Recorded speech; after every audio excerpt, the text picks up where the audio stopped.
जय हिंद। हम क्लास 12 का फिजिक्स पढ़ रहे हैं जिसमें हमारा चैप्टर चल रहा है वैद्युत विभव तथा धारिता।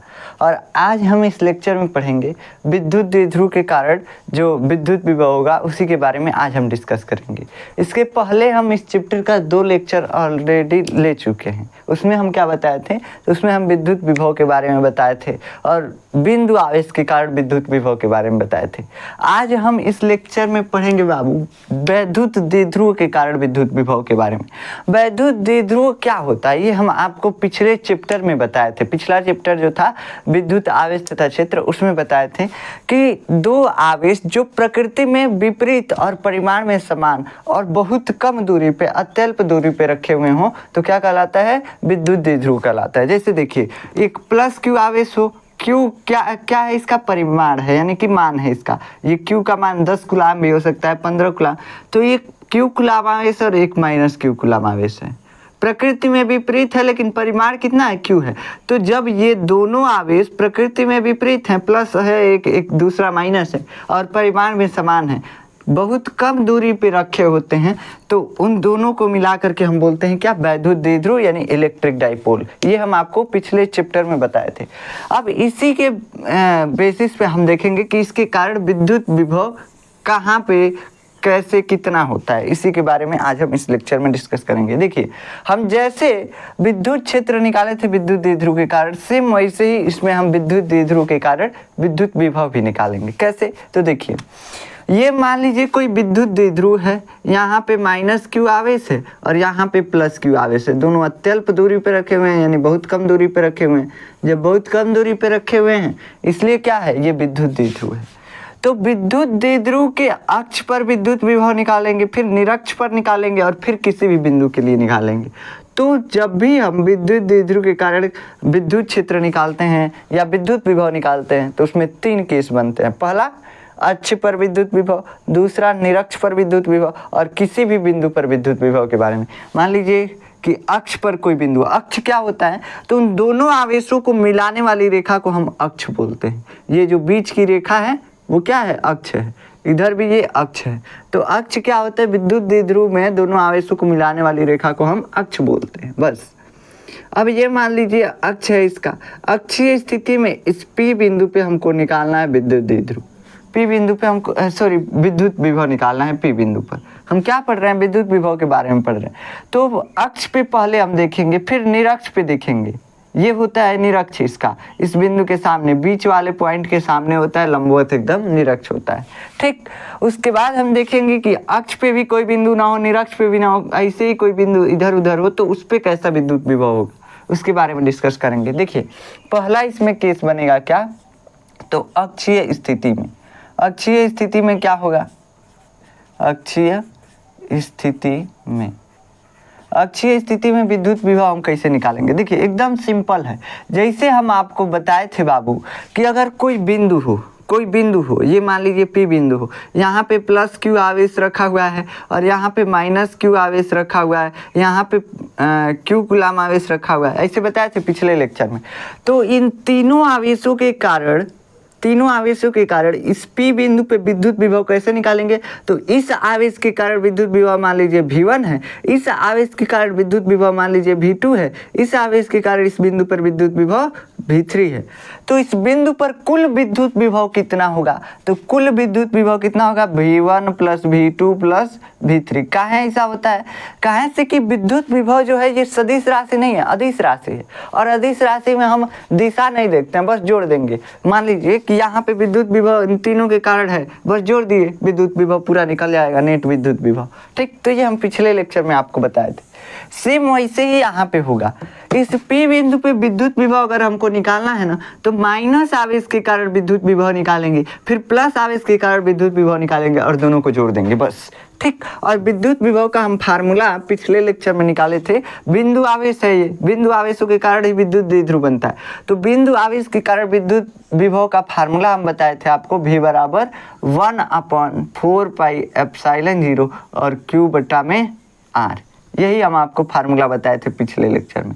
इसी फार्मूले का उपयोग करेंगे। देखिए यहाँ पे इस P बिंदु पे मान लेते हैं माइनस क्यू, अब इसको 1 मान लेते हैं और इसको 2 मान लेते हैं। तो मान लीजिए माइनस क्यू के कारण इस पे विभव V1 है और प्लस क्यू के कारण इस पर विभव V2 है। तो हम अगर P बिंदु पर कुल विभव निकालें, P बिंदु पर कुल विभव निकालें V नेट, P बिंदु पर V नेट मतलब कुल विद्युत विभव कितना होगा, तो V1 और प्लस V2। समझ में आया कि नहीं आया? तो V1 प्लस V2 P बिंदु पर कुल विद्युत विभव होगा। अब आप जानते हैं इन दोनों आवेशों के बीच की दूरी को हम 2L मानते हैं, मतलब आधा दूरी L आधा दूरी L, L मिलाकर के 2L। ठीक, हम मान लेते हैं विद्युत द्विध्रुव के केंद्र से इस P बिंदु की दूरी x है या r मान लेते हैं, r मान लेते हैं, चलिए r। ठीक, यहाँ से यहाँ तक की दूरी r है।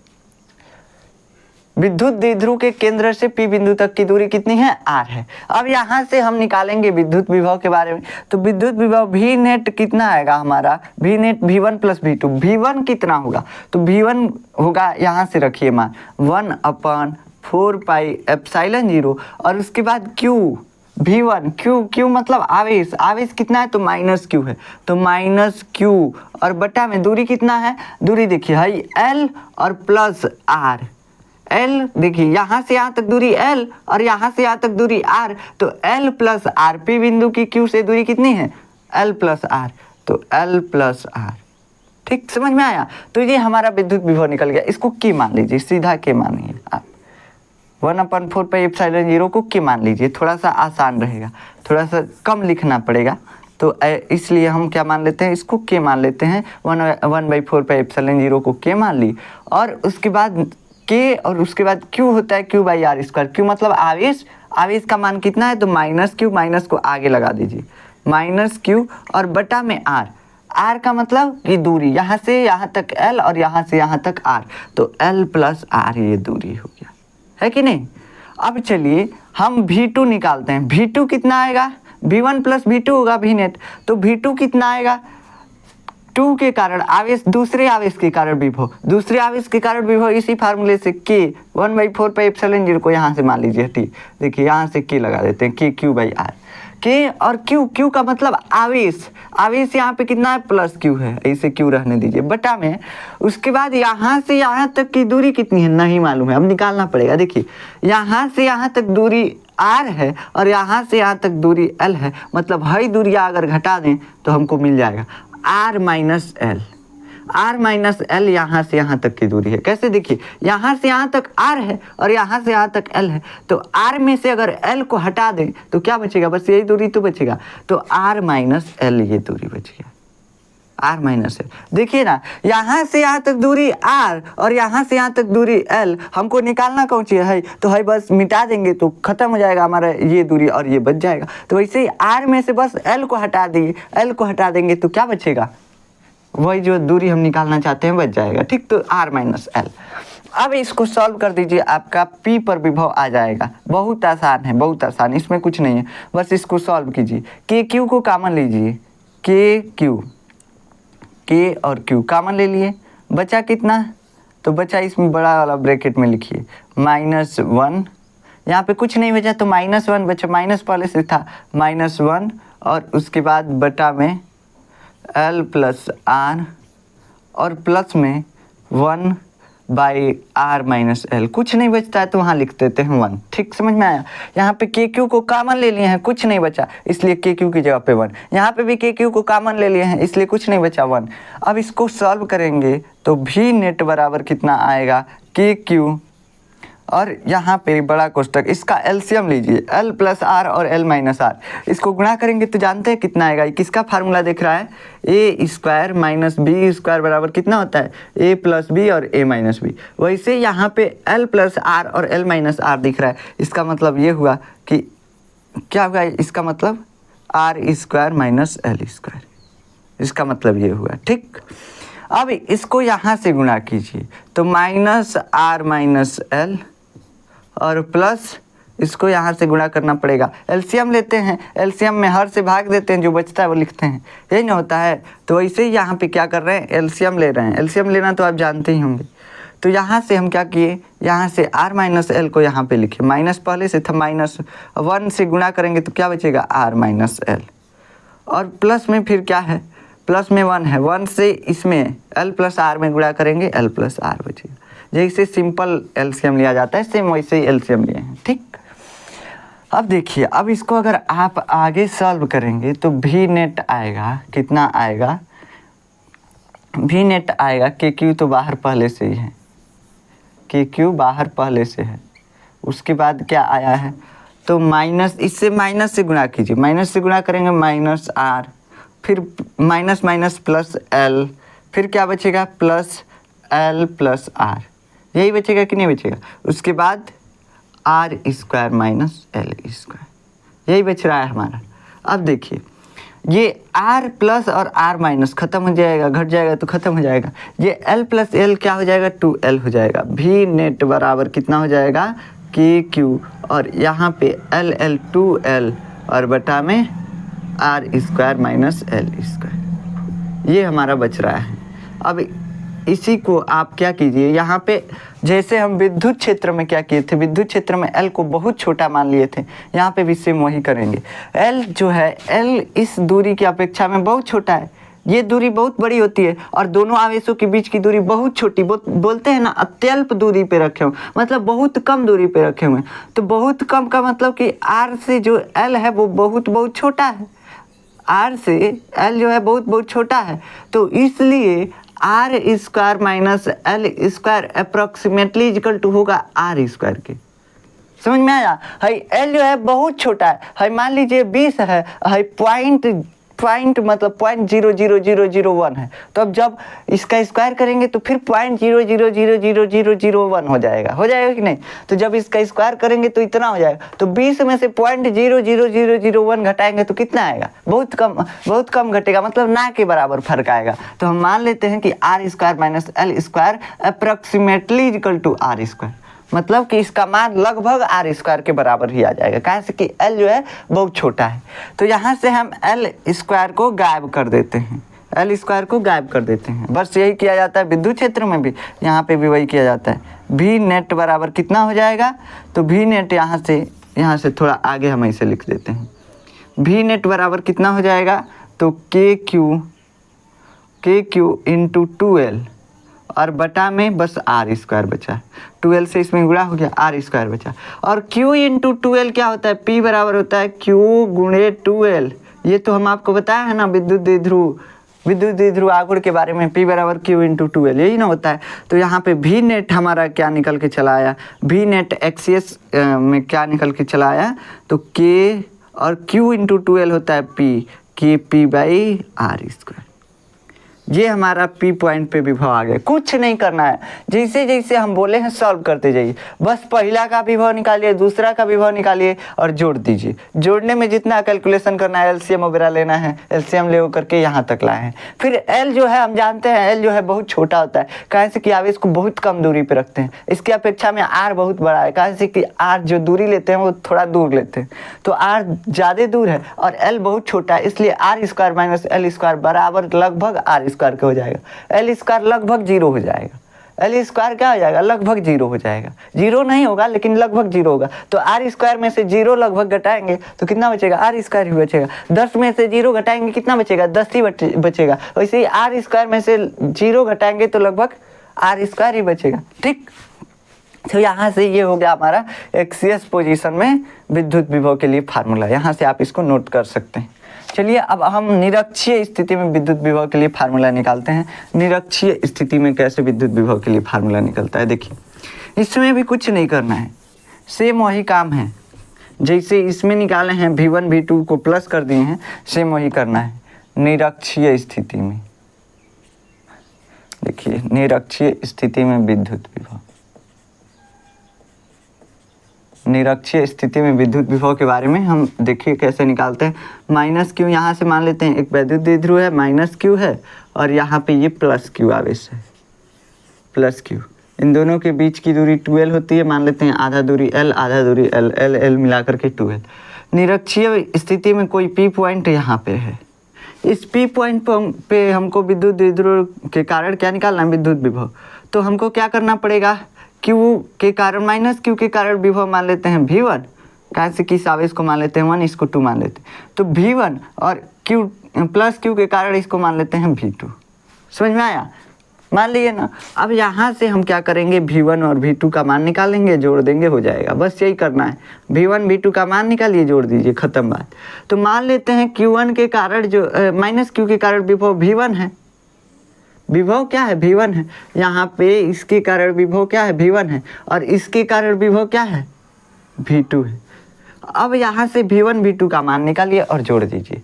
अब मान कैसे निकालेंगे? मान निकालने के लिए हम फार्मूला लगाएंगे, फिर वही V बराबर क्या होता है, 1/4πε0 और Q/r²। इसी को लिखते हैं KQ/r, सॉरी Q/r होता है, तो KQ/r ये लिखते हैं। V बराबर KQ/r, K मतलब 1/4πε0।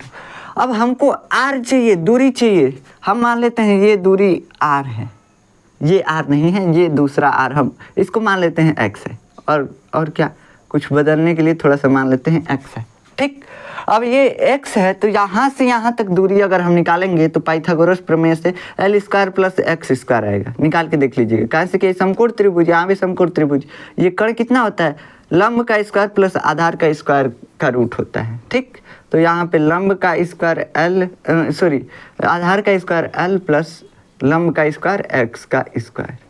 यहाँ पे भी वही होगा, ये भी दूरी वही होगा, L² और प्लस X²। इसका विद्युत विभव जानते हैं कितना आएगा? V बराबर आएगा 0। देखिए कैसे आएगा। यहाँ पे V नेट निकालने के लिए कितना हमको V नेट निकालना है? V net V1 plus V2 करना है कि नहीं करना है? चलिए V नेट निकालते हैं। कैसे आएगा? 0। V1 यानी माइनस Q के कारण विद्युत विभव कितना आएगा? तो K और Q कैसा, तो माइनस माइनस आगे लगा दीजिए। आवेश का मान रखते समय हमेशा विद्युत विभव के फार्मूले में आवेश का मान रखते समय चिन्ह का ध्यान दीजिएगा। विद्युत विभव के फार्मूले में, विद्युत क्षेत्र के फार्मूले में नहीं, विद्युत क्षेत्र की तीव्रता के फार्मूले में नहीं रखना होता है। लेकिन यहाँ पे विद्युत विभव का जब भी हम फार्मूला लिखेंगे उसमें Q यानी आवेश का मान चिन्ह के साथ रखते हैं। KQ/R कितना है, यानी दूरी कितना है? दूरी आवेश से इस बिंदु की दूरी कितनी है? तो रूट में L² + X², रूट में L² + X² और प्लस यहाँ पे Q जो है यहाँ पे प्लस है, इसीलिए प्लस रहने दी। और बटा में दूरी कितना है, तो यहाँ पे भी L² और प्लस X²। अब देखिए यहाँ पे है माइनस में KQ/रूट में L² + X² माइनस में KQ/रूट में L² + X², ये प्लस में है। तो ये प्लस माइनस है, दोनों खत्म हो जाएगा। V नेट बराबर कितना बच जाएगा? इसमें से ये घटेगा, 0 हो जाएगा। V नेट बराबर कितना बचेगा? 0। तो निरक्षीय स्थिति में विद्युत विभव का मान कितना होता है बाबू? 0 होता है। कैसे निकाले? तो V1 निकालिए, V2 निकालिए, जोड़ दीजिए, खत्म। यही करना होता है। विद्युत विभव जहाँ भी निकालना हो, आवेशों के निकाय के कारण कैसे भी निकालना हो, कुछ भी उसमें दिशा का फार्मूला या मतलब वो नहीं लगाना है, सदिश योग नहीं करना है। यहाँ पे सीधा हमको जोड़ देना है, सिंपल सा जोड़ करना है। तो सिंपल सा जोड़ किए, जैसे जोड़ किए V नेट जो है यहाँ पे विद्युत विभव कितना आ गया? 0 आ गया। चलिए अब हम आगे चलते हैं। अब किसी भी बिंदु पर निकालते हैं, एनी पॉइंट। अब मान लीजिए कोई बिंदु हमको दे दिया, कह दिया कि ना वो निरक्ष पे है ना वो अक्ष पे है, तब आप कैसे करेंगे? कह दिया कि ना तो निरक्ष पे है ना तो अक्ष पे है। निरक्ष पे होने के लिए जो विद्युत द्विध्रुव है उसके केंद्र से लंबवत होना चाहिए बिंदु, और अक्ष पे होने के लिए अक्ष पे ही होना चाहिए। लेकिन अब कोई बोल दिया, देखो ये माइनस Q आवेश है और ये प्लस Q आवेश है, ये दोनों मिलकर के विद्युत द्विध्रुव बना रहे हैं। इसका ये बीच का पॉइंट है, ये L है, ये L है। यहाँ पे कोई बिंदु है, ना तो इसके लंबवत है और ना ही इसके अक्ष पे है, ना तो ये निरक्ष पे है ना ही अक्ष पे, इन दोनों के बीच में कहीं पे P पॉइंट है। इस पे कैसे विद्युत द्विध्रुव निकालोगे? तब क्या करेंगे? देखिए विद्युत द्विध्रुव का जो दिशा होता है वो कैसा होता है, पहले हम आपको बताए थे दिशा माइनस से प्लस की ओर इसकी दिशा होती है, माइनस से प्लस की ओर। जो माइनस आवेश होता है उससे प्लस की ओर, तो इसकी दिशा माइनस से प्लस की ओर। अब कहेंगे प्लस से माइनस की ओर, आप बताए थे। देखिए विद्युत क्षेत्र के लिए जो फार्मूला होता है, विद्युत क्षेत्र के लिए जो विद्युत क्षेत्र की दिशा होती है प्लस से माइनस की ओर होती है। लेकिन विद्युत द्विध्रुव की दिशा क्या होती है? माइनस से प्लस की ओर होती है, आप जानते हैं। ठीक, अब इसका डायरेक्शन माइनस से प्लस की ओर। यहाँ से यहाँ तक हम मान लेते हैं ये बिंदु जो है लंबवत नहीं है, यानी निरक्ष पे नहीं है, निरक्ष पे नहीं है, तो मान लेते हैं ये थीटा कोण बना रहा है। यहाँ पे कितना कोण बना रहा है बाबू? थीटा कोण बना रहा है। थीटा कोण बना रहा है, कुछ भी बना रहा होगा, 30 डिग्री, 40 डिग्री, 45 डिग्री, कुछ भी बना रहा होगा, हमको नहीं मालूम है, थीटा मान लिए। हम कहे कि यहाँ पे विद्युत विभव निकालना है, यहाँ पे विद्युत विभव निकालना है। अब कैसे निकालेंगे, कहेंगे ये दूरी निकालेंगे, ये दूरी निकालेंगे, V1 V2 निकाल देंगे, खत्म बात, हो गया। लेकिन ये इतना सरल नहीं है। हम मानिए कि हम यहाँ पे त्रिभुज बनाए, कौन त्रिभुज बन रहा है पता नहीं चलेगा, यहाँ पे त्रिभुज बनाए, ये भी पता नहीं चलेगा कौन त्रिभुज बन रहा है, तो हम दूरी नहीं निकाल पाएंगे, बहुत कॉम्प्लेक्स लगेगा। ठीक, तो कॉम्प्लेक्स ना हो इसलिए अब क्या करते हैं, देखिए कोई भी अगर सदिश होता है, कोई भी अगर चीज सदिश होता है तो उसके दो घटक होते हैं, एक लंबवत घटक और एक ऊर्ध्वाधर घटक। मान लीजिए ये कोई सदिश है, इसका ऊर्ध्वाधर और एक क्षैतिज घटक होता है। ये ऊर्ध्वाधर यानी लंबवत घटक है और ये इसका क्षैतिज घटक है। समझ में आया, क्षैतिज घटक इसको बोलते हैं। तो जो कोण के साथ होता है, जो कोण के साथ घटक होता है उसको कॉस के साथ लेते हैं। मान लीजिए ये वेक्टर ए है, कोई सदिश ए है, तो इसको हम लेते हैं तो क्या लेते हैं, ए कॉस थीटा। ये वाला जो घटक है क्या है, ये कॉस थीटा। और ऊर्ध्वाधर जो घटक है वो कैसा होगा, तो ए साइन थीटा। ये हम आपको वेक्टर में भी पढ़ा चुके हैं, पिछले चैप्टर में जो हम पढ़ाए थे, पिछले चैप्टर में विद्युत क्षेत्र के बारे में हम बता रहे थे, तभी भी हम बताए थे। तो वैसे ही यहाँ पे देखिए, यहाँ पे क्या है, ये विद्युत द्विध्रुव जो है ये एक सदिश राशि है, और जब कोई सदिश रहता है तो उसका दो घटक, एक क्षैतिज घटक और एक ऊर्ध्वाधर घटक। अब मान लेते हैं ये इसका क्षैतिज घटक है। कोण के साथ वाला घटक कैसा होता है बाबू, क्षैतिज घटक। ये इसका क्षैतिज घटक है, इस वेक्टर का क्षैतिज घटक, और ये इसका मान लेते हैं ऊर्ध्वाधर यानी लंबवत घटक, ऐसा। ठीक, समझ में आया, लंबवत घटक ऐसे मानिए थोड़ा सा।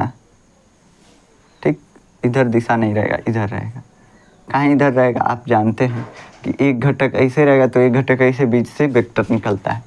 तो यहाँ पे हम दो, इसी को क्या कर दिए, दो कर दिए, मतलब दो घटकों में तोड़ दिए। जो विद्युत द्विध्रुव है इसको दो घटकों में तोड़ दिए। कहाँ दो घटक में तोड़ दिए, कहाँ से कि एक ये सदिश है, और सदिश को हम दो घटकों में तोड़ सकते हैं। जब दो घटकों में हम इसको तोड़ सकते हैं तो एक घटक तोड़े, ये कौन सा घटक है, क्षैतिज घटक है, और ये ऊर्ध्वाधर घटक है। समझ रहे हैं, इसको ऐसे सीधा कीजिए ना, सीधा करेंगे तो समझ में आ जाएगा। ऐसे बस पलट दीजिए इसको तो समझ में आ जाएगा। ऐसे पलट के तनी मनी घुमा दीजिए, ऐसे ऐसे ही। ये देखिए यहाँ पे इसको बनाते हैं ये, और ये है लंबवत घटक, और ये है ऐसे विद्युत द्विध्रुव है। ये प्लस क्यू है और ये माइनस क्यू है। ठीक, माइनस क्यू ऐसे है ये विद्युत द्विध्रुव। ऐसे हम इसका घटक तोड़े हैं। ये कैसा है, क्षैतिज घटक है।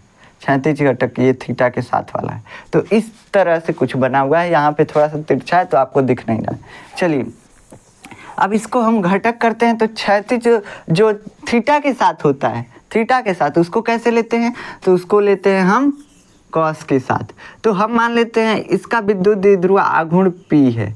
क्या है बाबू, P है। तो ये क्या होगा, ये मेन जो विद्युत आघूर्ण है, इसका विद्युत द्विध्रुव आघूर्ण कितना है, P है। तो P का जब दो घटक की, तो इधर क्या बचेगा, P कॉस थीटा। क्षैतिज में क्या होता है, कॉस के साथ लेते हैं। जो थीटा के साथ वाला जो घटक होता है उसको कॉस के साथ लेते हैं। तो P कॉस और थीटा, और यहाँ पे ये क्या होगा, P sine theta, P sine theta. अब भाई P जो है ना विद्युत द्विध्रुव आघूर्ण, इसको दो तरह से तोड़ दिए, दो टुकड़ों में तोड़ दिए, एक P कॉस थीटा, एक P साइन थीटा। अब बीच वाले को हमको ध्यान नहीं देना, कहाँ से कि इसी बीच वाले को हम दो टुकड़ों में तोड़े हैं। ठीक, तो अब बीच वाला तो खत्म हो गया, बीच वाला खत्म, अब ये दो टुकड़ा में बच गया। मतलब दो टुकड़ा मतलब ये दो वो विद्युत द्विध्रुव हो गया, एक ये हो गया, एक ये विद्युत द्विध्रुव हो गया। ठीक, अब दो विद्युत द्विध्रुव हो गया, तो दोनों विद्युत द्विध्रुव के कारण हम P पर विद्युत क्षेत्र की तीव्रता निकालेंगे। यहाँ पे ये क्षैतिज वाले घटक की दिशा ये है और ऊर्ध्वाधर वाले घटक की दिशा ये है। चलिए निकालते हैं। हम मान लेते हैं P कॉस थीटा के कारण जो इस पे विभव है V1 है, और इस P साइन थीटा के कारण V2 है। चलिए देखिए, P साइन थीटा जो विद्युत द्विध्रुव आघूर्ण है, विद्युत द्विध्रुव आघूर्ण है, इसके कारण यहाँ पे है V2, और P कॉस थीटा अक्षीय में है तो इसके कारण V1। अब V नेट कितना होगा, V नेट कितना होगा, V1 प्लस V2। अब बीच वाला ही नहीं है, बीच वाला विद्युत द्विध्रुव नहीं है। अब इसी द्विध्रुव को दो टुकड़ों में तोड़ दिए हैं, इसी द्विध्रुव से दो गो द्विध्रुव बना दिए हैं। तो एक ये बन गया है, एक ये बन गया। अब जो देखिए ये विद्युत द्विध्रुव, यहाँ पे कहीं माइनस आवेश होगा और यहाँ पे प्लस आवेश होगा, तभी ना इसकी दिशा इधर है।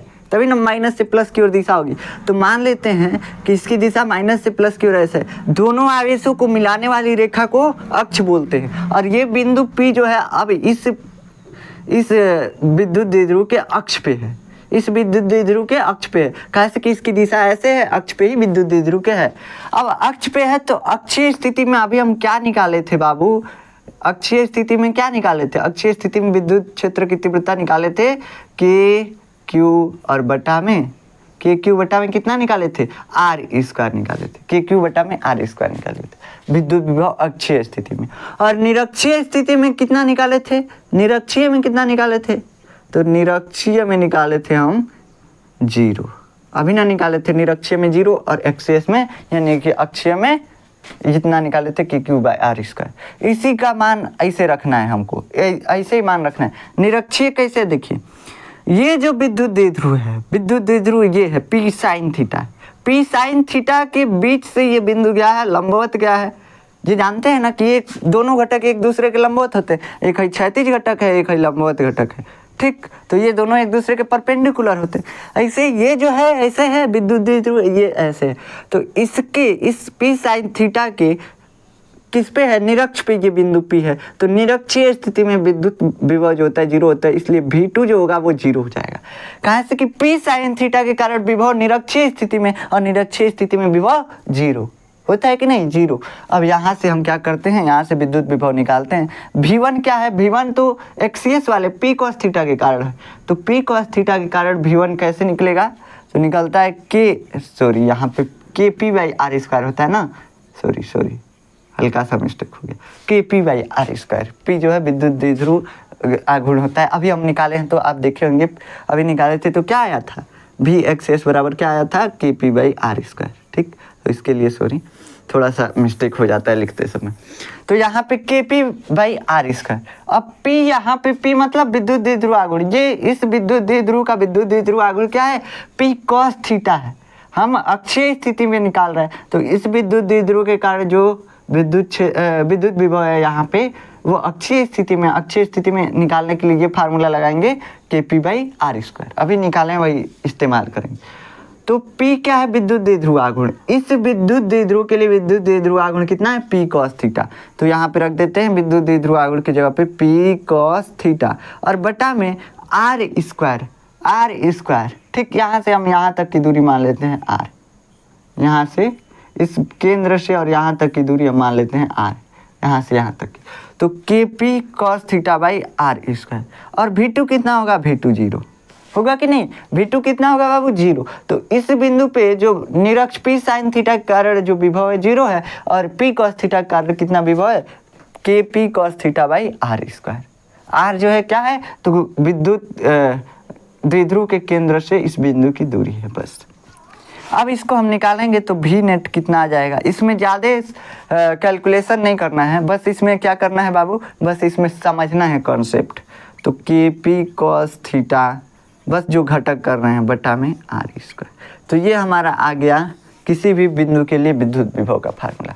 कहीं भी वो अक्ष पे हो, निरक्ष पे हो, अक्ष और निरक्ष के बीच हो, बस कोण का मान रखिए। अगर मान लीजिए अक्ष पे होगा तो थीटा बराबर कितना हो जाएगा? 0 हो जाएगा। थीटा बराबर 0, 0 का मान कितना होता है? 1। तो कितना आ जाएगा? KP by R square. ठीक, ऐसे ही निरक्ष पे होता तो cos कितना हो जाता? 90। इधर विद्युत द्विध्रुव की दिशा और इधर क्या है? इधर है बिंदु, तो यहाँ पे थीटा का मान हो जाता है 90 डिग्री। और 90 डिग्री जैसे होता है cos 90 का मान 0। तो निरक्ष में विद्युत विभव का मान 0 और अक्ष पे विद्युत विभव का मान KP बाई आर स्क्वायर और किसी भी पॉइंट के लिए KP cos theta by R square. ये हमारा फार्मूला आता है। समझ में आया? अब देखिए KP cos theta by R square ये हमारा फार्मूला आता है। और हम जो निकाले थे विद्युत क्षेत्र, अक्षीय स्थिति में विद्युत क्षेत्र हमारा कितना आया था? E एक्सियस कितना आया था? 2KP अपन RQ आया था। 2KP अपन RQ आया था कि नहीं? तो यहाँ पे अक्षीय स्थिति में क्या है? KP अपन आर स्क्वायर और यहाँ पे क्या आया है? 2KP अपन RQ विद्युत क्षेत्र। तो दोनों में अंतर है, कंफ्यूज मत होइएगा। इसीलिए विद्युत क्षेत्र के बारे में भी यहाँ पे डिस्कस कर लिए हैं हल्का सा।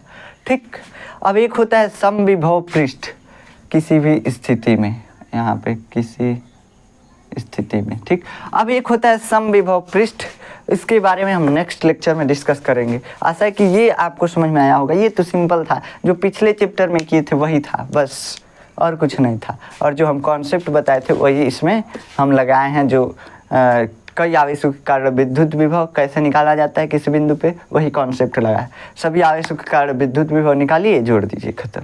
ठीक, तो आशा है कि ये चीज़ें आपको समझ में आई होंगी। अगर आपको इसका नोट्स चाहिए, आप जाकर देखेंगे डिस्क्रिप्शन में आपको नोट्स का लिंक मिल जाएगा, आप जाकर के वहाँ से नोट्स डाउनलोड कर सकते हैं।